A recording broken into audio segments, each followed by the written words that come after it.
शिखर classes में आपका स्वागत है।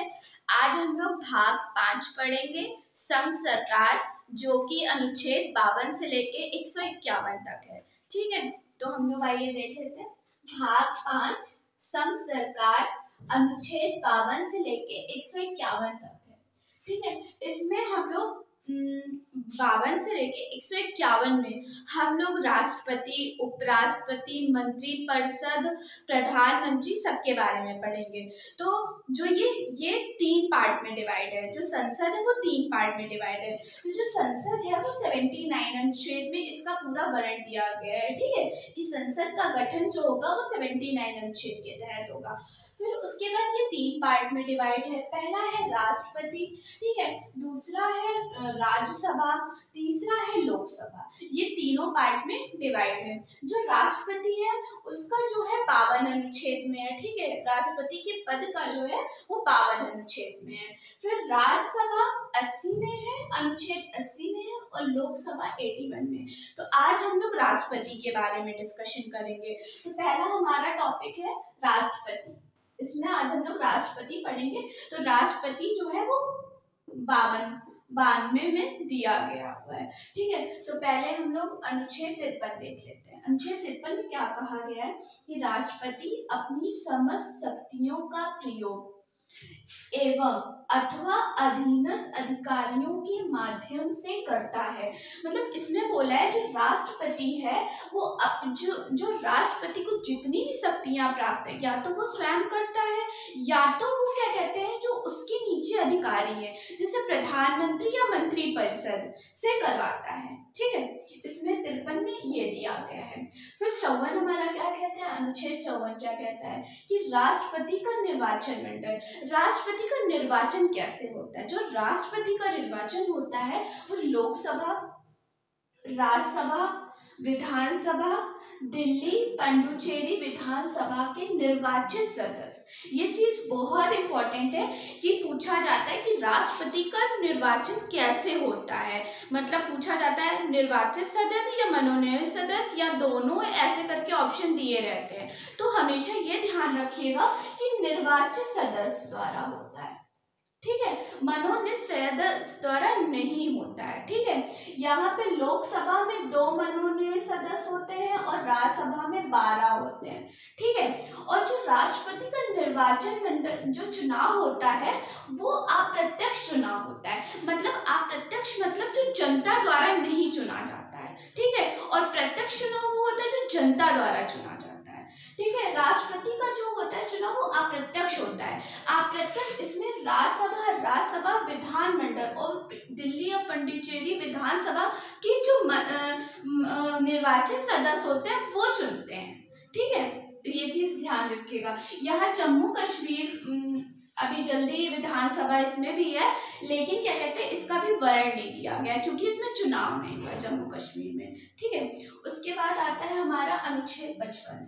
अनुच्छेद 55 क्या कहता है कि राष्ट्रपति का चुनाव अनुपातिक प्रतिनिधित्व के माध्यम से एकल संक्रमणीय मत तथा गुप्त मतदान द्वारा होता है। जो राष्ट्रपति का चुनाव होता है, ये वर्ड बहुत इंपॉर्टेंट है, बहुत बार पूछा गया कि राष्ट्रपति का चुनाव किसके माध्यम से होता है, तो अनुपातिक प्रतिनिधित्व के माध्यम से होता है। ठीक है, अनुच्छेद 56 क्या कहता है हमारा कि राष्ट्रपति के कार्यकाल, जो राष्ट्रपति का कार्यकाल कितना होता है, तो राष्ट्रपति का कार्यकाल पद धारण करने की तिथि से 5 वर्ष तक होता है। ये चीज आप लोग, जब चुनाव हो जाता है, राष्ट्रपति जो भी मतलब व्यक्ति चुना जाता है, जब वो पद धारण कर लेता है, जिस दिन वो पद धारण करता है उस दिन से 5 वर्ष ही गिना जाता है। ठीक है, ये चीज ध्यान रखिएगा।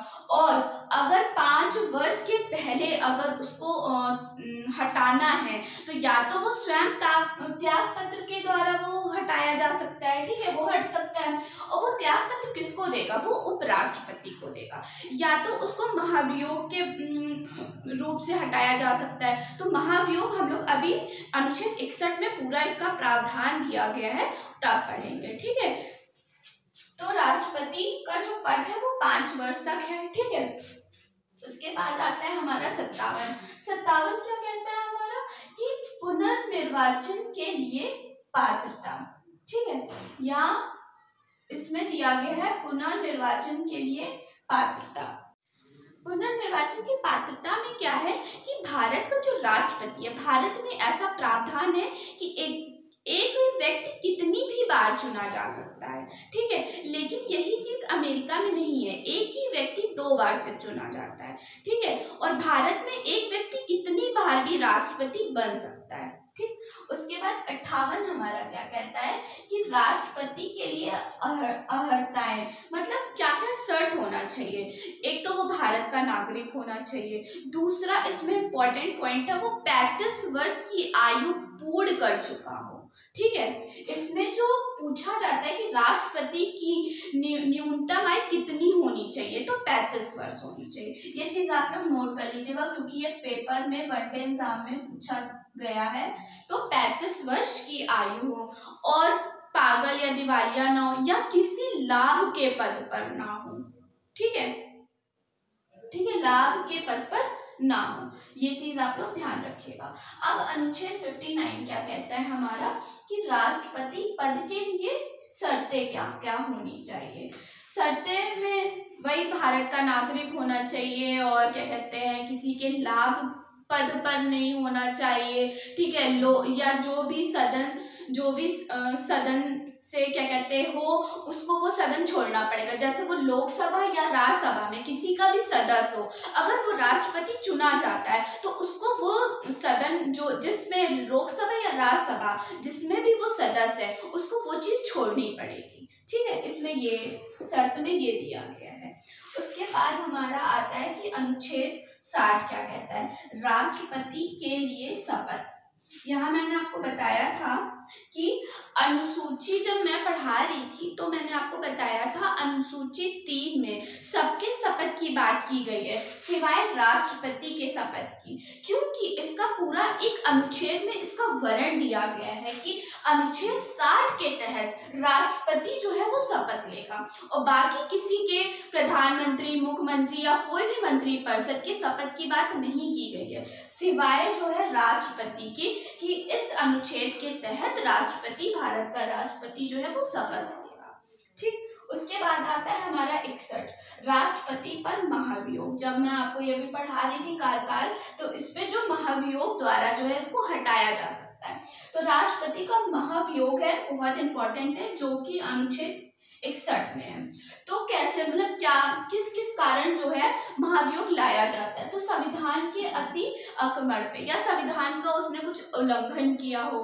ठीक है, या और जो भी मतलब उल्लंघन करता है तो संसद द्वारा लाया जाता है। संसद लोकसभा या राज्यसभा, लोकसभा भी ला सकती है और राज्यसभा भी ला सकती है। ठीक है, तो अब हम लोग राष्ट्रपति का दूसरा पार्ट पढ़ेंगे। ठीक है, नेक्स्ट वीडियो में। धन्यवाद।